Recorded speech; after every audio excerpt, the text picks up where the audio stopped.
આમ આદમી પાર્ટીના પ્રદેશ પ્રમુખ ઈશુદાન ગઢવીએ મગફળી અને તેલના ભાવના તફાવત મુદ્દે સરકારને ઘેરી દલાલી કરનારા તત્વો સામે ઉઠાવ્યા સવાલ। તમે વિચાર કરો 2014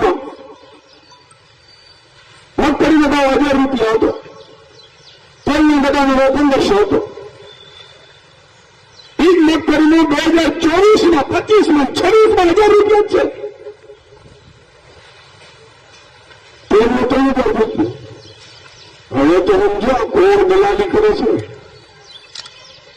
આ વાત કરી છું આનાથી મોટી વાત, આ જેટલા ટેકાના ભાવે મગફળી ખરીદે છે, હું તો ઘણા માનતો કે ઈશુદાનભાઈ તમે આ વાતો કરો છો પણ કઈ થાય નહીં, તો એનો મારે રેકોર્ડ કરવો છે, આજ તમને રેકોર્ડ આપવો છે।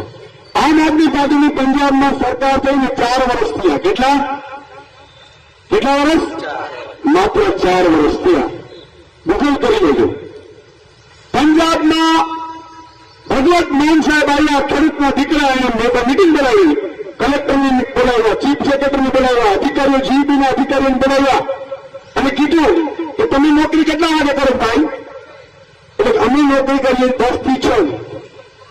કલેક્ટરને કીધું તું તો 10 થી 6 સાહેબ, જીઈબી વાળાને કીધું એન્જિનિયરને તું તો હું 10 થી 6 નહીં।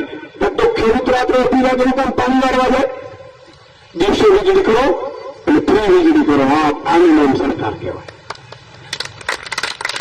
આ ઓન પેપર છે ભાઈ, આમાં ભાજપનો ખેડૂતનો ફાયદો ભાગ લેના ભાઈ, આમાં તો આપણે મરી જઈએ।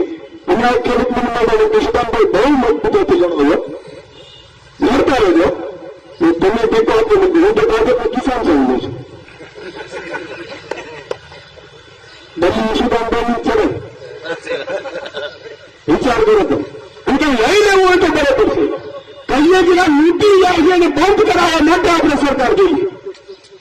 તો પંજાબે સરકારે એવું નક્કી કર્યું, દિવસે વીજળી 8 કલાક વીજળી અને વીજળી ફ્રી, એટલે ખેડૂતનો ઉપજનો ભાવ નીચો આવે।